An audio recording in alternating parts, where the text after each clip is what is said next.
Hello students, I welcome you all to our fourth lecture on chemical kinetics. Before we start our lecture, let me show you the syllabus which we have in semester 3. Semester 3, physical chemistry is the second theory paper. We have 4 units. First unit is chemical kinetics, second unit is phase rule, third unit is thermodynamics, whereas fourth unit is electrochemistry. I teach Unit 1, that is chemical kinetics, and Unit 4, that is electrochemistry. Phase rule will be discussed by Dr. Sikhi Sahai, and Unit 3, thermodynamics, will be discussed by Dr. V. Mushran. We have already discussed about the syllabus of electrochemistry. So now we will see chemical kinetics. In chemical kinetics, we have molecularity and order of reaction, rate law, rate constants, 0, first, second and third order reactions and their characteristics. So among these, we have already covered molecularity, order of a reaction, rate law, rate constants, 0 order reaction, first order reaction and their characteristics. Even in second order reactions also, one of the cases we have already covered. So remaining we have determination of order of a reaction, Arrhenius equation, activation energy, collision theory of bimolecular reactions, Lindman theory of unimolecular reactions, and qualitative treatment of transition state theory. So this is the syllabus which we have in chemical kinetics. In our last class, we have completed first order reaction and their characteristics. And we have also discussed one of the cases of second order reactions. As we have seen, there are 2 cases in second order reactions. What are those? Case 1 is concentration of both the reactants is equal. So here if you see, concentration of both the reactants is equal. And another case is concentration of both the reactants is not equal. So case 2 is concentration of both the reactants is not equal. In case 1, we have discussed how to deduce the formula for order of a reaction in second order reaction when the concentration of both the reactants is equal. Now, in today's class, we will discuss the derivation of second order rate constant in a second order reaction in which the concentration of both reactants is not equal. Also, we will see the characteristics of these reactions. In that, we will also discuss a special case in which one of the reactants is present in higher concentrations, which means pseudomolecular first order reaction. So those things we will discuss. For a second order reaction, in first case, when the concentration of both reactants equal, the formula for rate constant is K is equal to 1 by T into X by A into A minus X, where A is initial concentration and A minus X is the concentration left behind at time T. These things we have already discussed in our previous lecture. Now we will discuss the second case. In second case, concentration of both the reactants is not equal. Let us say that the reactants are A and B and their concentrations are different. Then what will be the formula for rate of a reaction? Rate R is equal to dx by dt, which is equal to rate constant small k into concentration of A into concentration of B. What are concentration of A and concentration of B here? These are the concentrations which are left behind at time T, which means after a reaction time T, these are the concentration of reactants which are left behind. Reaction time T खत्म होने के बाद जो reactants का concentrations बचा है वो concentration of A और concentration of B at time T. We have already seen if starting concentration is small a and X is the decomposed concentration or X is the concentration which is decomposed in time T, then what will be the concentration left in case of A? That will be equal to A minus X. So in case of concentration of capital A, we can write small a minus X. Similarly, in case of B, we can write B minus X. So this is the concentration of B which is left after a reaction time T. So if you substitute these values, what we will get? Dx by dt is equal to small k into A minus x into B minus x. Now let us bring all these concentration terms to left hand side and the remaining terms to right hand side. So what will happen? Dx by A minus x into B minus x is equal to k into dt. So what will be the next step? Next we have to integrate on both sides. दोनों तरफ हमें integrate करना है. But if you see here, it is difficult to integrate this in this form. तो इसको इस form में integrate करना हमें मुश्किल है. That is why we will try to split this into partial fractions. तो इसको हम partial fractions में split करेंगे. When we split this into partial fractions, what we will get? Let us see. We will get 1 by A minus B into dx by B minus x minus dx by A minus x, which is equal to k dt. So now we will see how to split this one into partial fractions. इसको partial fractions में कैसे हम split कर सकता है वो हम देखेंगे.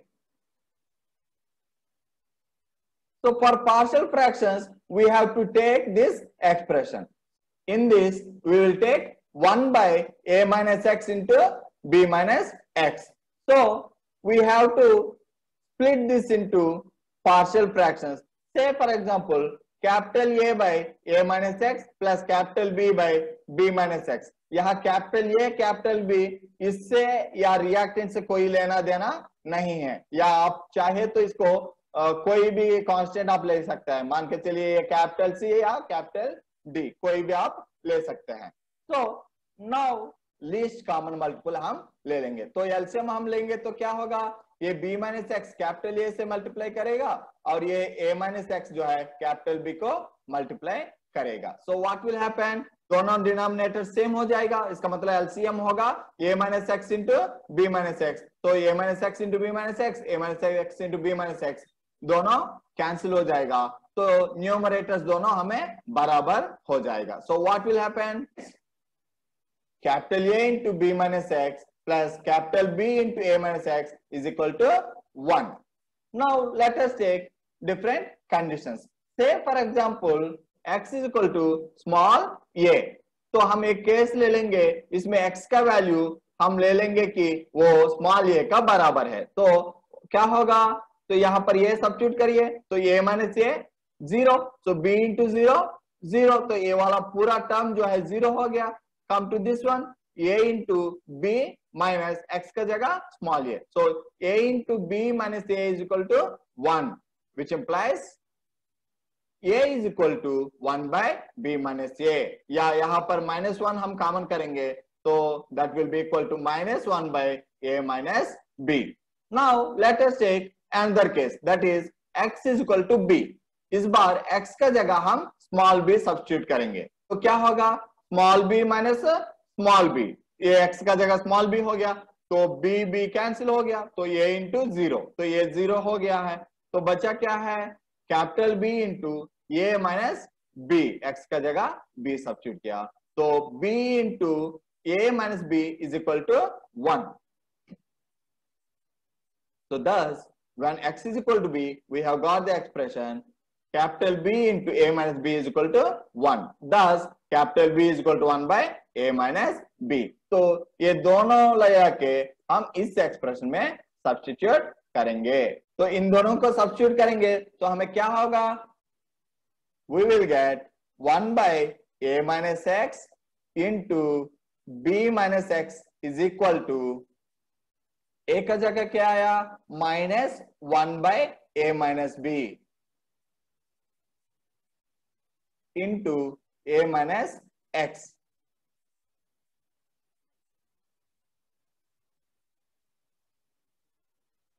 plus 1 by a minus b into b minus x.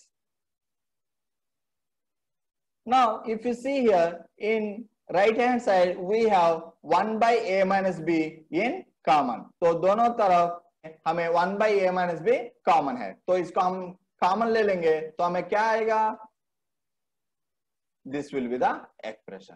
तो 1 by a minus b common, dx by b minus x minus dx by a minus x is equal to k dt.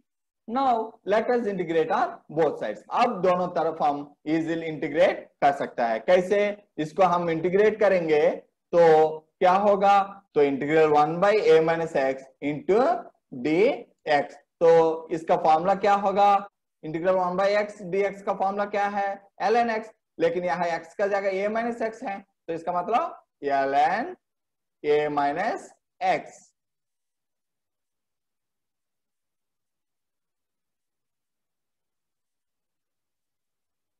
लेकिन x का जगह हमें a minus x था, ये तो constant है, तो ये इसका डिफरेंशिएशन करेंगे तो 0, लेकिन माइनस एक्स का डिफरेंशिएशन करेंगे तो इंटू -1 हमें आएगा, तो ये a माइनस एक्स को भी हमें ट्रीट करना पड़ेगा, तो इसीलिए इसका वजह से -1 आया, तो इसीलिए हमें ओवरऑल एक्सप्रेशन क्या हो गया, minus ln a minus x.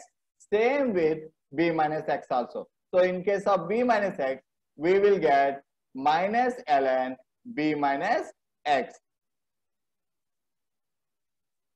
So here we are integrating on both sides and we will get 1 by a minus b, this was in common, and in bracket dx by b minus x का integration क्या आया, minus ln b minus x, और यहाँ 1 by a minus x into dx की integration क्या आएगा, minus ln a minus x, लेकिन आगे ऑलरेडी माइनस था तो माइनस इंटू माइनस हमें प्लस आएगा। Thus we have got this expression. So here if you see what is I is integration constant. Now we have to deduce the value of I, integration constant का value हमें अभी निकालना है, तो इसके लिए जैसे हम करते आया था वैसे ही सेम, मतलब इनिशियल कंडीशंस हम अप्लाई करेंगे। So what are the initial conditions? Initially at time t equal to 0 there was no reaction, which means there was no decomposition of reactants. Initially time t equal to 0 का समय कोई भी reaction नहीं हुआ था, इसीलिए ये या बी रिएक्टेंट्स में कोई डिकम्पोजिशन नहीं हुआ, इसका मतलब x का value 0, which means initially at time t equal to 0 x equal to 0. Now let us substitute x is equal to 0 in this expression. तो इस एक्सप्रेशन में जहां जहां x है वहां पर 0 सब्स्टिट्यूट करेंगे और t का जगह पे 0 सब्स्टिट्यूट करेंगे क्योंकि टाइम t इक्वल टू 0 है। Thus initially time t equal to 0 and x equal to 0. So what will happen? x का जगह 0 है तो ये माइनस ln b हो गया, और यहाँ पर भी x का जगह 0 तो ये प्लस ln a हो गया, इसका मतलब ln a minus ln b, तो log a minus log b जैसा है, तो ln a by b. I have already told you what do you mean by ln? ln का मतलब log base e, log base e, तो ये log base e log base 10 का बराबर कैसे होगा, this is equal to 2.303 log base 10, base 10, तो log e is equal to 2.303 log base 10, तो ऐसे हम लिख सकते हैं। Thus here we have got 1 by a minus b into ln a by b is equal to I, क्यों, यहाँ t is equal to 0 होने की वजह से एक t टर्म भी 0 हो जाएगा। Thus I is equal to 1 by a minus b into ln a by b. Now substitute I value in this equation, then what we will get, 1 by a minus b into minus ln b minus x plus ln a minus x is equal to kt plus 1 by a minus b log a by b. हमें k का formula चाहिए तो इसको यही रहने दीजिए और इस टर्म को लेफ्ट हैंड साइड ले आइए, तो क्या होगा, दोनों तरफ 1 by a minus b common है तो इसको कॉमन ले लेंगे, तो हमें क्या आएगा, 1 by a minus b into ln a minus x divided by b minus x, तो ये कैसे आ गया, तो ये प्लस है, ये माइनस है। log a minus log b equal to log a by b जैसा ही है। तो ln a minus x by b minus x ये आ गया, और ये लेफ्ट हैंड साइड हमने ले आया तो प्लस का जगह माइनस हो जाएगा, तो इसीलिए minus ln a by b which is equal to kt। अब फिर से इसका भी हम log a minus log b form में है, तो ये डिनोमिनेटर में आ जाएगा, तो इसको भी हम लिख सकते हैं फर्दर आउट सॉल्व करने के लिए। और इस टाइम t टर्म को भी हम लेफ्ट हैंड साइड ले आ सकता है, तो ये डिनोमिनेटर में आएगा।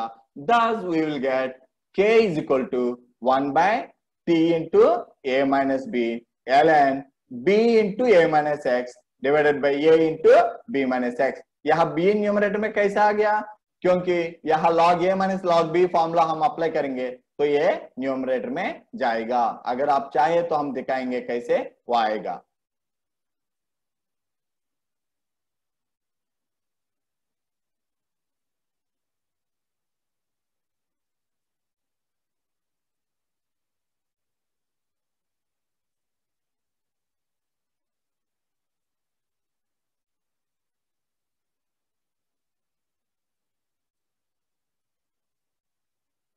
तो 1 by A minus b into ln a minus x by b minus x, ये तो ऑलरेडी है, ये डिनोमिनेटर में a बाई बी डिनोमिनेटर में यहाँ पर आना चाहिए, तो ये यहाँ डिनोमिनेटर में आ जाएगा a बाई बी। अब क्या होगा, ये b जो है वो न्यूमरेटर में चले जाएगा, तब हमें ऐसे एक्सप्रेशन आ जाएगा। If you want to express this in terms of log base 10, इसको log बेस 10 का टर्म्स में एक्सप्रेस करना है तो क्या करेंगे, ln का जगह 2.303 log बेस 10 हम लिखते हैं, तो हमें expression k is equal to 2.303 divided by t into a minus b log b into a minus x divided by a into b minus x। So this is the formula for rate constant of a second order reaction in which concentration of both the reactants is not equal। जब हमें एक second order reaction में जो reactants हैं दोनों का concentrations बराबर नहीं है, तब उस केस में रेट कांस्टेंट का हमें फॉर्मूला होगा k is equal to 2.303 by t into a minus b log b into a minus x by a into b minus x। अगर बराबर हो गया तो फॉर्मूला क्या है आपको याद है ना, k is equal to 1 by t into x by a into a minus x।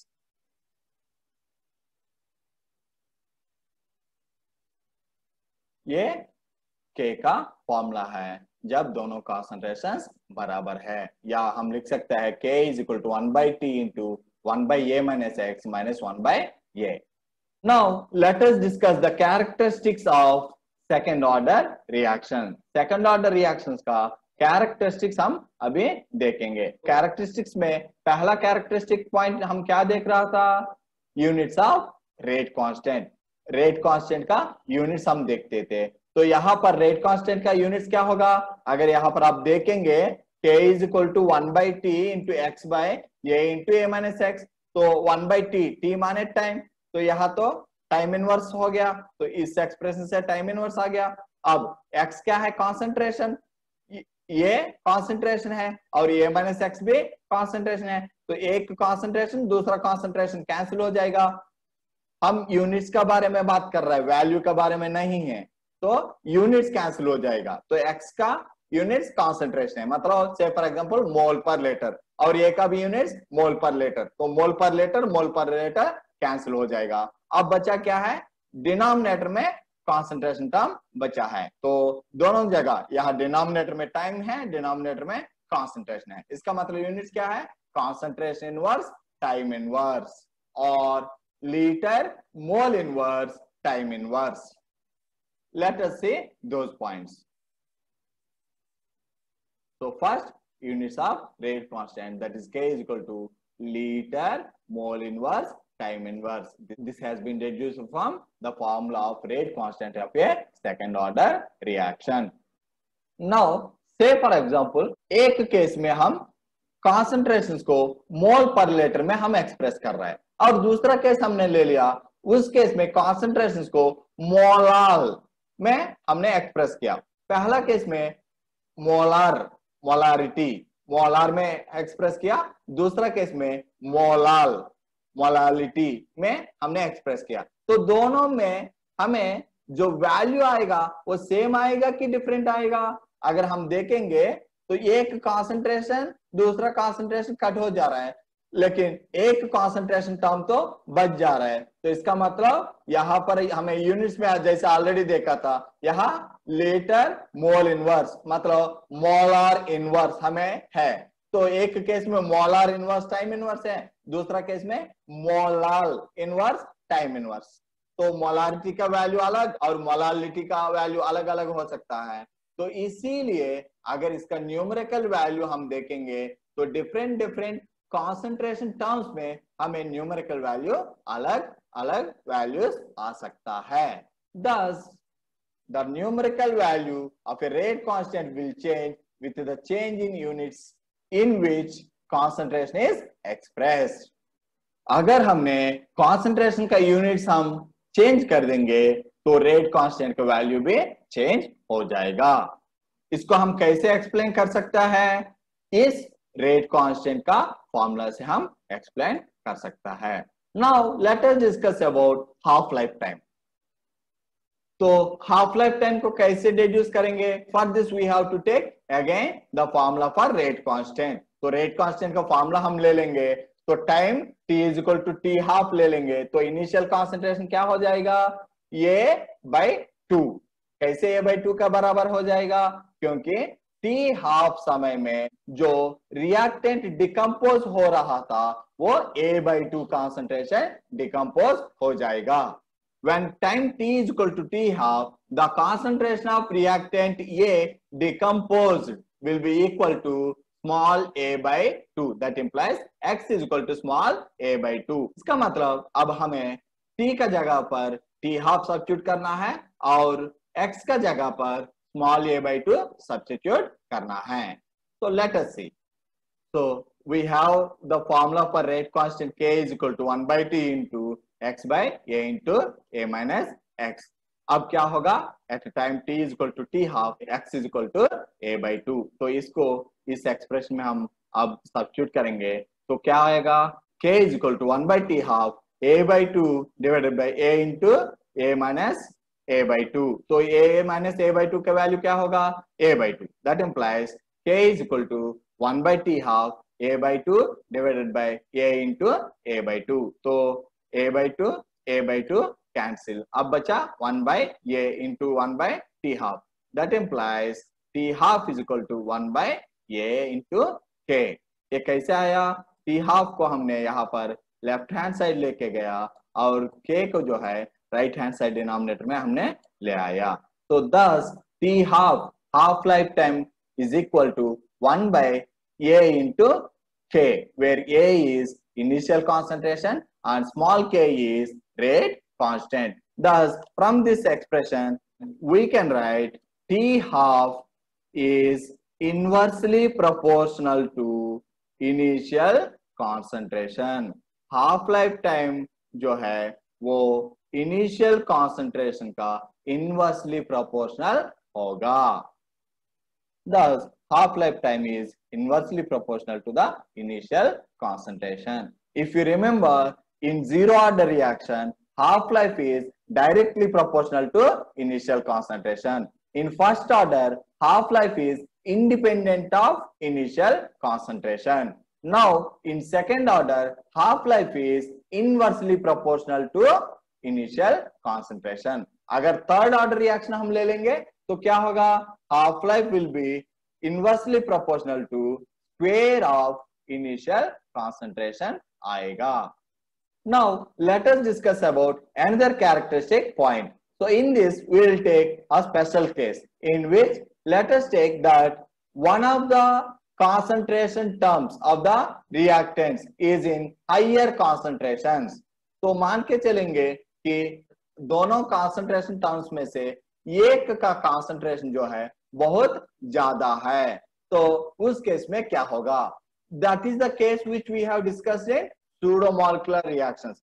तो pseudomolecular फर्स्ट ऑर्डर रिएक्शन में हमें क्या होगा, सेकंड ऑर्डर रिएक्शन हम एक्सपेक्ट करेंगे, लेकिन उसका ऑर्डर जो है 1 हो गया, क्योंकि ये का कंसंट्रेशन जो है बहुत ज्यादा है. If you remember, this is the case which we have taken. So if you see here, in these two concentrations, one is 0.1 molar, but another one is 55.55 molar. तो ये का concentration बहुत ज्यादा है. तो इसका हमने क्या एक्सपेक्ट किया था, इसका ऑर्डर सेकंड ऑर्डर हमने एक्सपेक्ट किया, लेकिन ऑब्जर्व क्या हुआ था, वो फर्स्ट ऑर्डर है, क्योंकि एक कंसंट्रेशन टर्म जो है वो बहुत ज्यादा है. तो इसका वजह से हमें ऑर्डर जो है 1 हो गया. इसीलिए इस रिएक्शन को सूडो मॉलिक्यूलर रिएक्शन कहते हैं, या ये वाला एग्जांपल जो है pseudo molecular first order reaction का एग्जांपल है. तो सेम इस केस को अब हम मैथमेटिकली प्रूव करेंगे कि कैसे फर्स्ट ऑर्डर आएगा. तो here we are taking the case when one of the reactants is present in large excess, what will happen? Second order becomes first order. So here, as one of the concentration terms should be in higher value, एक का concentration ज्यादा होना है, इसका मतलब दोनों का concentration बराबर नहीं है, दोनों का concentration अलग अलग है. तो इसीलिए यहाँ पर रेट कांस्टेंट का फॉर्मूला हम क्या यूज करेंगे, K is equal to 2.303 by T into A minus B log B into A minus X by A into B minus X. इसका मतलब जो सेकंड केस है उसमें जो रेट कांस्टेंट आया वो वाला फॉर्मूला हमें यूज करना है. Now what we have to do, one of the concentrations is very high. Now say for example A is much greater than B. तो यहाँ पर इनिशियल कॉन्सेंट्रेशन A और B है, मान के चलेंगे कि A का कॉन्सेंट्रेशन B का वैल्यू से बहुत ज्यादा है. तो इसका मतलब A का कंपैरिजन में हम B को नेग्लेक्ट कर सकता है. जहां एडिशन या सब्ट्रैक्शन हो रहा था वहां पर अगर A और B दोनों है तो A माइनस B है, तो B को हम नेग्लेक्ट कर सकता है. या A माइनस X है तो B खुद ही कम है तो X और भी कम हो जाएगा. तो X को भी अगर A माइनस X कम है तो X को भी हम नेग्लेक्ट कर सकता है. तो इसको एक्सप्लेन करने के लिए हम मान के चलेंगे कि A इज इक्वल टू से फॉर एग्जांपल 55.55, जैसे वाटर का था वैसे ही हम ले लेंगे 55.55 मोलार. और से for example B is equal to 0.01 molar. B का कॉन्सेंट्रेशन मान के चलेंगे कि ये 0.01 मोलार है. Now what is X? X is the concentration of reactants decomposed in time t. मान के चलिए T टाइम में लगभग 40% रिएक्शन खत्म हो गया. तो क्या होगा, X का वैल्यू क्या होगा, X is equal to 0.004 molar, 0.004 molar, क्योंकि ये लगभग 40% डिकम्पोज हो गया है. अगर हम A माइनस B वैल्यू ले लेंगे तो A माइनस B वैल्यू कितना होगा, 55.54. तो लगभग ये A का वैल्यू से बराबर है. अगर A माइनस X ले लेंगे वो और भी बराबर है. तो इसीलिए अगर A माइनस B टर्म है तो A माइनस B में से B को हम नेग्लेक्ट कर सकता है, या A माइनस X टर्म है तब भी हम X टर्म को नेग्लेक्ट कर सकता है. अगर B माइनस X टर्म है तो X को नेग्लेक्ट कर सकता है, नहीं कर सकता है, क्योंकि B और X का वैल्यूज जो है बहुत ज्यादा डिफरेंस हमें नहीं है. तो इसीलिए इस केस में अगर B माइनस X है तो X को हम नेग्लेक्ट नहीं कर सकते हैं. तो now if you take this input and neglect the value of X accordingly, then what will happen? K is equal to 2.303 by T into A, क्योंकि A माइनस B में हमने B को नेग्लेक्ट कर दिया है, into log B into A. यहाँ A माइनस X में से x को हमने नेग्लेक्ट किया, divided by a into b minus x. यहाँ b माइनस एक्स में x को हम नेग्लेक्ट नहीं कर सकते हैं क्योंकि b और x का वैल्यू में बहुत ज्यादा अंतर नहीं है, थोड़ा सा अंतर है, तो इसीलिए हम नेग्लेक्ट नहीं कर सकते हैं। तो यहाँ पर ये और ये दोनों कैंसिल है, तो अब बचेगा क्या है, k is equal to 2.303 by a into t log b by a minus x. अब ये कांस्टेंट a को लेफ्ट हैंड साइड ले आइए, तो क्या होगा, k into a is equal to 2.303 by t log b by b minus x. तो इसको रेट कांस्टेंट k डैश हम मानेंगे, तो जो नया रेट कांस्टेंट है सूडो मॉलिक्यूलर रिएक्शन के लिए जो नया रेट कांस्टेंट है उसको k डैश हम मानेंगे। तो इसका एक्सप्रेशन अगर आप देखेंगे जैसे फर्स्ट ऑर्डर रिएक्शन का है बिल्कुल वैसे ही है, तो 2.303 by t log b by b minus x. इसका मतलब ये फर्स्ट ऑर्डर रिएक्शन काइनेटिक्स को फॉलो कर रहा है।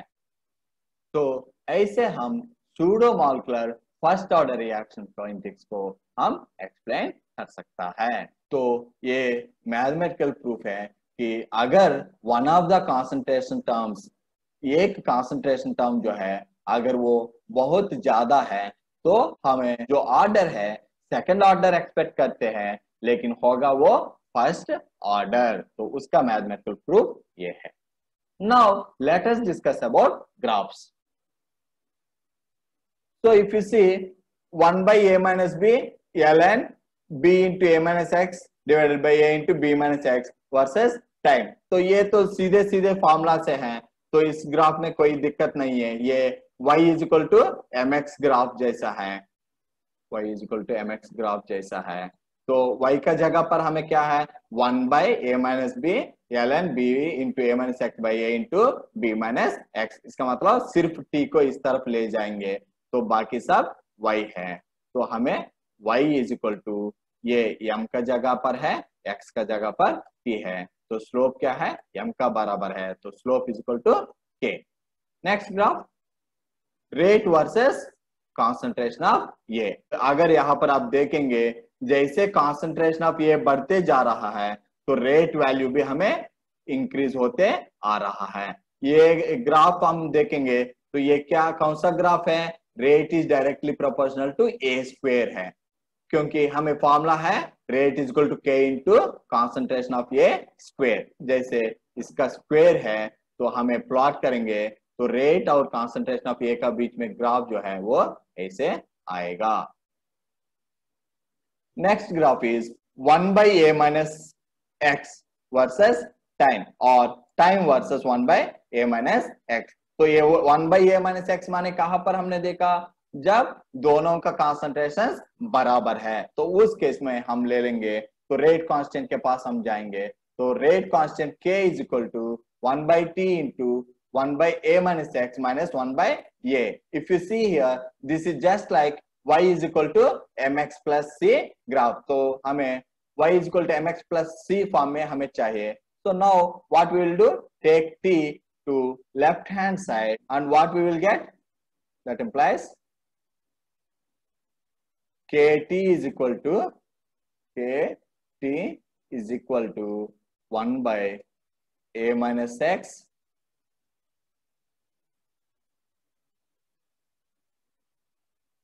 माइनस 1 बाय ये। अब हमें y हमें चाहिए तो ये y को यहीं पे रहने दीजिए और ये c टर्म को लेफ्ट हैंड साइड ले आइए। Thus we will get 1 by a minus x is equal to kt plus 1 by ये। तो इसका मतलब ये y is equal to mx plus c form में है, तो m का जगह पर हमें रेट कांस्टेंट k है और x का जगह पर टाइम है और c का जगह पर 1 by ये है। Thus graph will come like this. So slope m is equal to k, slope जो है k का बराबर है और इंटरसेप्ट वैल्यू c जो है 1 by ये का बराबर है। ऐसे हम इस ग्राफ को एक्सप्लेन कर सकते हैं। If you see here, we can write this expression in other terms also. How? Instead of small a, we can write concentration of A not, और ए माइनस एक्स का जगह क्या लिख सकता है, कॉन्सेंट्रेशन ऑफ कैपिटल ए। तो उस case में भी हम ग्राफ देख सकते हैं। Thus, K is equal to 1 by T into 1 by concentration of A minus 1 by concentration of A naught। ये दोनों सेम हैं, बस टर्मिनोलॉजी में अंतर है। तो A माइनस एक्स का जगह पर 1 by concentration of ये हमने लिखा है। दोनों क्या रिप्रेजेंट करते हैं, both represent the concentration of A left behind after a reaction time T। तो यहाँ पर इंटरसेप्ट का वैल्यू क्या होगा, 1 by capital A not concentration, slope same K का बराबर है। Thus we can see the graphs of second order reactions. Now we will discuss about examples of second order reactions. First example is saponification reaction. This is very well known example. saponification example जो है ये बहुत जाने माने example है। तो यहाँ पर हम क्या लेंगे, एस्टर को NaOH का प्रेजेंस में हाइड्रोलिसिस करेंगे। तो सोडियम हाइड्रोक्साइड का प्रेजेंस में इथाइल एसीटेट को हम हाइड्रोलिसिस करेंगे, हमें सोडियम एसीटेट और अल्कोहल हमें फॉर्म होगा। तो इस रिएक्शन को कहते हैं सपोनिफिकेशन रिएक्शन। तो saponification reaction is a second order reaction. Another example, we can take reaction between iodide and persulphate. Iodide और परसल्फेट के बीच में जो रिएक्शन है वो भी सेकंड ऑर्डर रिएक्शन है। तो इसका रिएक्शन आप देखेंगे तो परसल्फेट, सोडियम या पोटेशियम हम ले लेंगे, तो persulphate react with iodide to form sulphate and iodine. तो ये वाला रिएक्शन भी हमें सेकंड ऑर्डर रिएक्शन है। Thus, we can discuss about examples of second order reactions. Now, let us see the units of zero order reaction, first order reaction and second order reaction in one place. तो zero से लेकर second order reactions तक जो units आया सारे को एक बार हम और देखेंगे। So, units of rate constant. In case of zero order reaction, what happened? Units will be equal to mole, litre inverse, second inverse.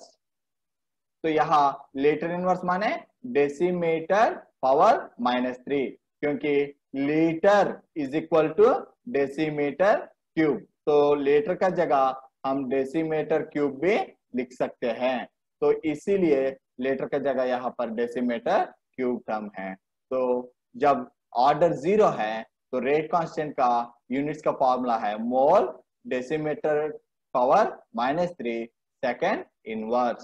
When order is equal to 1, what happens? K is equal to time inverse or second inverse. And when order is equal to 2, what happens? A mole inverse, decimeter cube, second inverse.